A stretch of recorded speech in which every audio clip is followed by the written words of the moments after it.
Statute 605.0702. 1. A circuit court may dissolve a limited liability company. A. In a proceeding by the Department of Legal Affairs if it is established that 1. The limited liability company obtained its articles of organization through fraud, or 2. The limited liability company has continued to exceed or abuse the authority conferred upon it by law.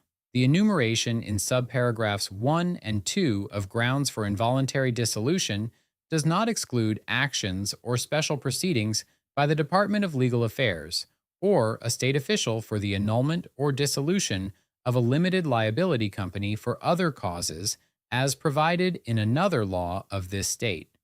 B. In a proceeding by a manager or member to dissolve the limited liability company if it is established that 1. The conduct of all or substantially all of the company's activities and affairs is unlawful. 2.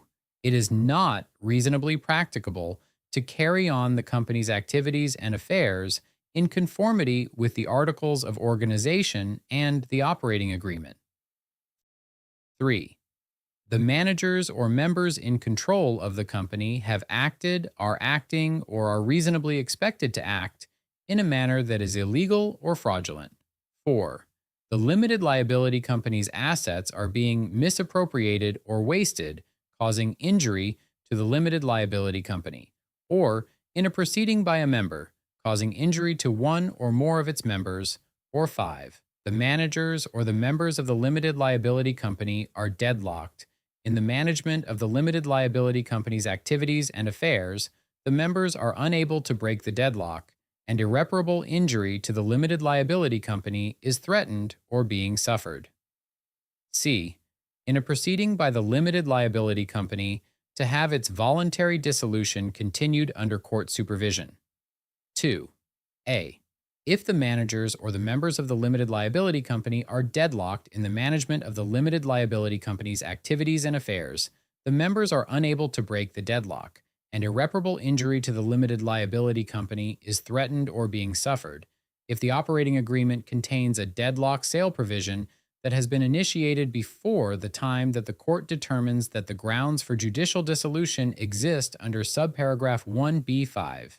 Then, such deadlock sale provision applies to the resolution of such deadlock, instead of the court entering an order of judicial dissolution or an order directing the purchase of petitioner's interest under Section 605.0706, so long as the provisions of such deadlock sale provision are thereafter initiated and effectuated in accordance with the terms of such deadlock sale provision or otherwise pursuant to an agreement of the members of the company.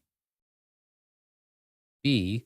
For purposes of this section, the term deadlock sale provision means a provision in an operating agreement which is or may be applicable in the event of a deadlock among the managers or the members of the limited liability company which the members of the company are unable to break, and which provides for a deadlock breaking mechanism, including but not limited to 1. A redemption or a purchase and sale of interests. 2. A governance change among or between members. 3. The sale of the company or all or substantially all of the assets of the company. Or 4. A similar provision that, if initiated and effectuated, breaks the deadlock by causing the transfer of interests, a governance change, or the sale of all or substantially all of the company's assets. 3. A deadlock sale provision in an operating agreement which is not initiated and effectuated before the court enters an order of judicial dissolution under subparagraph 1b5 or an order directing the purchase of petitioner's interest under Section 605.0706 does not adversely affect the rights of members and managers to seek judicial dissolution under subparagraph 1b5, or the rights of the company or one or more members to purchase the petitioner's interest under Section 605.0706.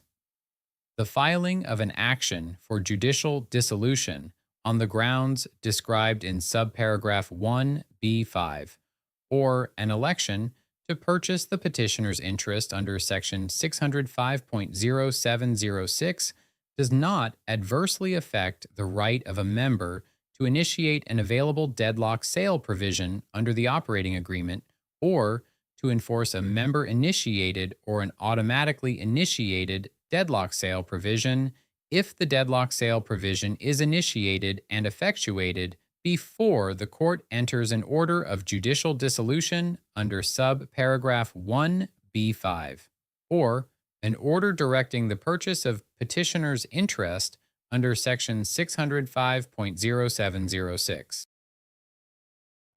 We offer real estate planning, probate, and business law. Call 321-206-3603 or visit easlerlaw.com to book a consultation. Offices in Melbourne, Florida. Virtual consultations worldwide.